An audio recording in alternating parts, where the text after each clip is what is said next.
السلام عليكم ورحمة الله. أهلا بيكم في مملكة آسيا وحلقة جديدة من مطبخ مملكة آسيا. لو انتوا أول مرة بتشوفوني وعجبكم الفيديو اعملوا اشتراك وفعلوا زر الجرس على الكل، ولو انتوا مشتركين لايك وشير للفيديو. النهاردة هنعمل وصفة شعبية في مصر، وفي ناس كتير من الدول العربية بتسأل عليها احنا بنعملها ازاي. احنا بنعملها بطريقة سهلة وبسيطة ومكوناتها بسيطة جدا. احنا هنعمل النهاردة فول مدمس معانا كيلو فول، ومعانا فول مدشوش او اللي هو الفول بتاع الطعمية او البصارة اللي احنا بنعمله برضو في مصر عندنا، مجروش، ومعانا عدس اصفر، ومعانا طماطم مبشورة. اولا يعني انا هقول كل المعلومات والحاجات الخاصة بالفول لو انت هتعمليه في البيت، وعشان يطلع يعني ناجح معاكي ويطلع كويس وزي اللي انت بتلاقيه بره. اول حاجة طبعا بتغسلي الفول كويس جدا بعد ما بتنقيه. ساعات بيكون فيه هنا كده زي قشرة او حاجة في الفولاية، فاحنا بنطلعها وبننقي الفول كويس جدا وبنغسله كويس وبننقعه. بتنقعي نص ساعة ساعة. المهم ان انا انقعه اخليه بالشكل ده كده عشان يعني ايه الحباية بتاعته تكبر شوية. ممكن ساعة ساعتين براحتك. دي اول حاجة. طبعا بيعتمد ان الفول يسود بعد السوى او لا على نوعية الفول. يعني ديت الفولاية اهي لونها فاتح، واهيت الفولاية لونها فاتح واصفر، فالفول ده ما بيسودش بعد ما بيتعمل.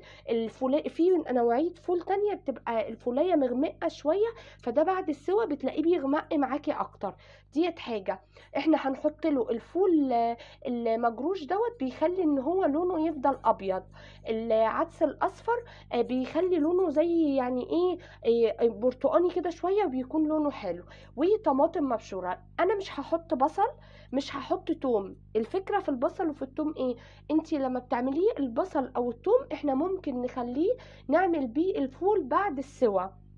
يعني بتجيبي طاسة بتحطي فيها سمنة او زيت على حسب ما انت عايزة، بتحطي فيها بعد كده توم انت مهروس، وبعد كده بتزودي مثلا طماطم مبشورة زي كده او ضربها في الخلاط او مكعبات، وبتبدأي ان انت تضيفي عليها الفول وبتعمليه. برضو ممكن تجيبي بصلاية ونفس الفكرة وطماطم مكعبات او مبشورة او ضربها في الخلاط، وبتحطي بعد كده فيها الفول، فبتخلي ليه كذا نكهة. وممكن تعمليه بيض بعد السوا برضو. فكل الحاجات ديت بتعملي بيها الفول، فالنكهات دي كلها بنديها للفول بعد السوا. اما الفول مش بنسوي معاه توم، مش بنسوي معاه بصل. دي الحاجات الخاصة بالفول. دلوقتي هنبدأ ان احنا نتكلم عن طريقة التسوية. الفول انا هسويه في حلة الضغط البريستو. اما اي حد عنده اللي هو الدماسة او الفوالة اللي احنا بنقول عليها اللي بيسووا فيها الفول، بتعملي نفس المكونات ونفس الحاجة بالظبط، وبتحطي فيها الفول بتاعك سواء نص كيلو او كيلو فول، وبتحطي معاه باقي المكونات بتاعتك عادي جدا.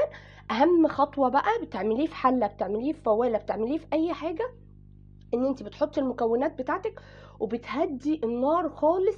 يعني مجرد ان انت بتبقي جايباها على يعني اقل درجة في العين بتاعة النار، واللي هي اصغر عين من عيون البوتاجاز عندك، وبتهديها خالص وبتغطيه كويس جدا. حطاه في حلة، حطاه في الفوالة او الدماسة، بتبقي محكم يعني الغطا بتاعها محكم، الغلق عليها كويس جدا، قافلة الغطا كويس جدا عشان ما يسودش معاكي بعد السوا. بعد ما بتحطيه في الحله، ممكن حله تيفال، ممكن حله ألمونيوم، ممكن حله صاج، كل الحاجات دي بيستوي فيها الفول. اهم حاجه طريقه التسويه ان انت يعني تهدي النار عليه جدا، النار تبقى هاديه عليه جدا. انا والدتي عندها زي سخان كده صغير او مدور، اللي هو بيبقى بالكهرباء دوت، هي بتحطه على البوتاجاز شويه وساعات بتسيبه ان هو يكمل سوا على السخان. الصراحه بيطلع برضو ممتاز جدا في بتسوية السخان دي. فالناس اللي عندها سخان وبتسوي عليه الفول برضو، اللي هي السخانات الصغيرة الكهرباء ديت، برضو بيطلع ممتاز جدا معاهم. فأهم حاجة وأهم خطوة في الفول ان انت هتعمليه في اي حاجة ان انت بتقفلي عليه كويس جدا. ديت الحاجة المهمة اللي أنا أقولها. بتكوني غسلاه كويس، بتنقعيه نص ساعة ساعة. أنا بحب إن أنا أنقعه شوية والقشرة بتاعته مش بتفك منه بعد السوا، يعني نقعته ساعة ساعتين ثلاثة لما بحطه في الحلة البريستو مش بتفك القشرة من عليه خالص. وإن شاء الله هوريهولكم بعد ما يستوي دلوقتي. وأهم حاجة اختيارك لنوع الفول. بصي يعني الفولاية لونها أبيض فاتح، وحجمها انا بحب ان انا انقعها شويه ان الحجم بتاعها يكبر، ان يعني ايه تنفش كده وتكبر ويبقى ايه حجمها واضح. هنبدا دلوقتي. انا معايا هنا الحله البريستو حاطه فيها ميه، هبدا ان انا احط الفول فيها. هنزل كميه الفول كلها على الميه، وهبدا ان انا احط باقي المكونات كلها معاها. وهنبدا ننزل بالعدس برضو مع بعد الفول. عندك القمح اللي هو بتاع البليله، اللي هي القمح، البليله القمح بنحط منه. لو انت متوفر عندك بتحطي منها برضو، بيطلع طعمها ممتاز معاها. يبقى احنا الفكره مش هنحط، في ناس بتحب تحط البصل وفي ناس بتحب تحط توم معاه، ديت حاجه راجعه ليكي انت او حسب ما انتوا بتحبوا طعمه. بس انا الصراحه بحب ان انا اعملها زي وصفات منفصله، ان انا اعمل مثلا طبق فول بالثوم او طبق فول بالبصل او بالبيض او كده، فيبقى طعمه صافي. ساعات بنحب ناكله مثلا يعني في الطبق وعليه سمنه بلدي بس مثلا وملح وكمون او ملح وفلفل. فديت برضو حاجات كلها راجعه ليكم انتوا. طبعا انا هبدا ازود ميه عليه لغايه، احنا قلنا قبل كده في حله الضغط بنبدا نزود ميه لغايه تحت يعني الايد بتاعتها شويه، وبنسيب مساحه وهنبدا نحطه على النار. بياخد في حله الضغط قد ايه؟ بياخد ساعه. انا بحب اسيبه ساعه وربع ان هو يكون استوى جدا، فبياخد في حله الضغط تقريبا ساعه. الناس اللي عندها حله الضغط وهتعملها فيها هتحطيه تقريبا، يعني بعد ما بتبدا الصفاره ان هي تشتغل بتاعته بتهدي النار عليه وبتسيبيه ساعه بالظبط على الساعه. ممكن تسيبيه ساعه وربع براحتك ومش بيتهري، وبيفضل الواحده محتفظه يعني كل واحده محتفظه بوحدتها كده، ومش بتتهري الواحده بتاعتها ولا القشره تفك منها. انت هياخد منك على البوتاجاز قد ايه؟ هياخد منك سوا 6 ساعات، ان النار تكون هاديه عليه خالص. هياخد منك سوا 6 ساعات. يكون في ميه عندك في كاتل بقى، في كنكه، في براد، حطها على البوتاجاز وغليتيها. فديت هتبداي ان انت ايه كل ما تبصي عليه، يعني ما تفتحيش عليه كتير، يعني ممكن 3 مرات مثلا كل ساعتين ان انت تبصي عليه، وتزودي من البراد او الكنكه دي اللي انت غاليه فيها ميه دافيه ان احنا ايه نزود بيها. مش بنزوده ميه ساقعه، بنزوده ميه مغليه، ان انت تزوديه ميه انت غلياها وميه تكون سخنه مغليه. انا كنت نقعاه في ميه عاديه من الحنفيه، مش ميه سخنه ولا اي حاجه. انا غسلته ونقعته في طبق بميه من الحنفيه. في ناس بتغلي له ميه وتنقعه فيها، دي برضو كل واحد يعني دي خطوات ناس بتعملها. بس انا بنقعه زي ما انتوا شفتوه كده وشفتوا لونه، انا بنقعه بميه من الحنفيه. هبدا دلوقتي ان انا ازود عليه ميه واحطه على النار، وهقفل عليه الحله الضغط واوريه لكم بعد ما يستوي. الخطوات بتاعته سهله وبسيطه، ما فيهوش تكنيك كتير، ما فيهوش تفاصيل كتير، هي حاجات بسيطه انت بتعمليها. حابه تزودي توم، حابه تزودي بصل، دي حاجات بترجع لك انت كلها. اما الفكره كلها والاساسيات عندك طماطم، عدس، الفول المجروش، وانت عايزه تزودي اللي هي البليله القمح دي بتديله برضو لون وبتخليه فاتح وبتخليه حلو. اهم حاجه ما يتفتحش عليه كتير عشان ما يسودش. نوعيه الفول نفسه هي اللي بتبقى قابله ان هي يسود جامد او يغمق، ان الفوليه تكون غامقه من الاول وما تكونش فاتحه وما تكونش بيضه. وطبعا احنا عارفين ان الفول في مصر كلنا بناكله في الفطار، وممكن تاكليه في غدا جنب مثلا مسقعه بطاطس مهروسه بصل اخضر. يعني هي اكله شعبيه وكل الناس بتاكلها في مصر في اي وقت. فاحنا مش بنبقى مرتبطين بالفول في وقت معين ان احنا ناكله. فانا هبدا ان انا احطه على النار دلوقتي واوريه لكم ان شاء الله اول ما يستوي. هنا انا بعد ما سبته ساعة وربع بالظبط على البوتاجاز ان هو استوى، هنبدأ طلعت الصفارة طبعا بتاعة الحلة، وهنبدأ ان احنا نفتحها الحلة مع بعض ونشوف شكله ازاي بعد ما استوى. طبعا في ناس بتسيبه ساعة بس بيستوي بيبقى حلو برضو، وفي ناس بتسيبه بسم الله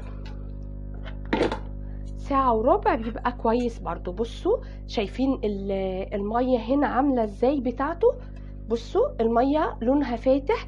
انا بس عملت حاجة بسيطة ان هو لما بدأ يغلي على النار قبل ما اقفل عليه الحلة عصرت ليمونة فيه، بس هي ديت اللي انا زودتها. بصوا من جوه عامل ازاي. هنبدأ نحطه كده في طبق مع بعض، بسم الله.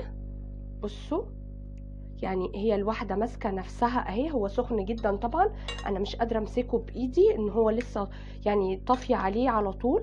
بصوا الفولية نفسها مستوية، ما فكتش من القشرة بتاعتها، الواحدة صحيحة بوحدتها وكله مستوي. بصوا هي مش مستحملة اللمسة بس كله مستوي، هي محتفظة بنفسها ان هي ماسكة نفسها اهي، بس كله مستوي. وبصوا ما يعني ما سودش ولا المية بتاعته سودت ولا اي حاجة خالص. احنا بس حطينا الطماطم والعدس والفول معاه وعصرت ليمونة. هبدأ اوريهولكم دلوقتي ان احنا هنقدمه ازاي.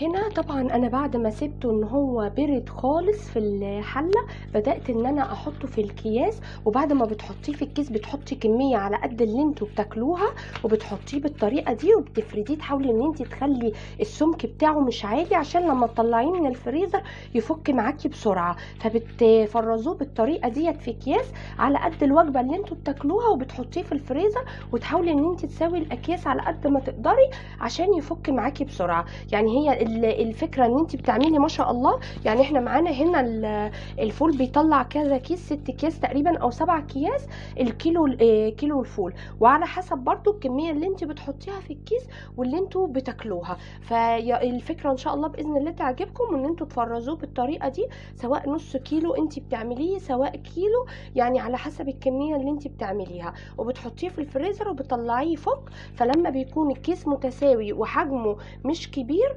فبيطلع معاكي بيفك بسرعه. وبصوا يعني انا سبته لغايه لما برد خالص، يا رب التصوير يكون مبينه كويس. لونه فاتح اهو خالص، ما سودش خالص بعد ما هو برد ولا اي حاجه، وما حطيتلوش اي حاجه اضافيه عن اللي احنا حطيناها في الفيديو. ده الشكل النهائي بتاع الفول بتاعنا النهاردة. وصفة سهلة وبسيطة، واحنا عندنا في مصر مشهورة جدا، ووصفة شعبية بناكلها في اي وقت، مش بيفرق معانا الوقت بتاعها. انا هنا عملت بيض في طاسة، حطيت سمنة، ويفضل يعني الفول بيبقى حلو جدا بالسمنة البلدي. حطيت سمنة وحطيت بيض، وبتسوي البيض الاول عشان يستوي خالص، وبعد كده بتضيفي عليه الفول. ما بتحطيش الفول وتحطي فوقيه البيض، بيبقى البيض مش بيستوي كويس بعد كده. هنا عملت فول بالبيض، وهنا حطيت عليه سمنه بلدي بس وملح، ونعصر عليه ليمون وقت الاكل. يبقى كده انت عندك وصفتين للفول. وممكن ان انت في ناس بتعمل الفول بالسجق، وممكن ان انت تعمليه بتوم وطماطم. الفول بتحمري تومه وبتحطي معاها طماطم مكعبات او مبشوره او صلصه وبتضيفي الفول، او نفس الفكره برضو ان انت بتحطي بصل وبتضيفي باقي المكونات الطماطم والفول معاه. فكده انت خدتي فكره ان الفول بيتعمل بكذا طريقه، وفي نفس الوقت احنا ما بنستغناش عنه. يعني في الفطار الفول كل يوم جنبه بطاطس، جنبه جبنه، يعني حاجات كتير بتبقى جنبه في الفطار. وطبعا بصل اخضر بيبقى جميل جدا. يا رب الوصفه النهارده تعجبكم وتكون سهله وبسيطه، وان انتوا تطبقوه زي ما انا قلت لكم عليه، وان شاء الله يطلع ناجح معاكم، وان هو ما يسودش، والفولايه تكون مستويه كويس معاكم وبحجمها اهي الطبيعي. لما انت يعني بتنقعيه شويه الفولايه بيبقى حجمها بيفضل لما بتستوي بيبقى حجمها كبير وحجمها حلو، غير ان هي تكون صغيرة. فلو انتوا اول مرة تشوفوني اعملوا اشتراك وفعلوا زر الجرس على الكل عشان يوصلكم كل جديد. ولو انتوا مشتركين في القناة لايك وشير للفيديو. واخر حاجة عايزة اقولها في الفيديو، ان احنا جات لنا ديت اول هدية للقناة. دي جات لي من اختي، وهتبقى معانا بقى في الفيديوهات الجاية كلها هنحطها معانا. فانا بشكرها جدا عليها وبقول لها تسلميلي. ودي الصراحة يعني هي حتى لو هدية بسيطة بس انا فرحت بيها جدا ان هي اول هدية تجيلنا في القناة. فكل سنة وانتم طيبين، ويا رب الوصفة ان شاء الله باذن الله تعجبكم.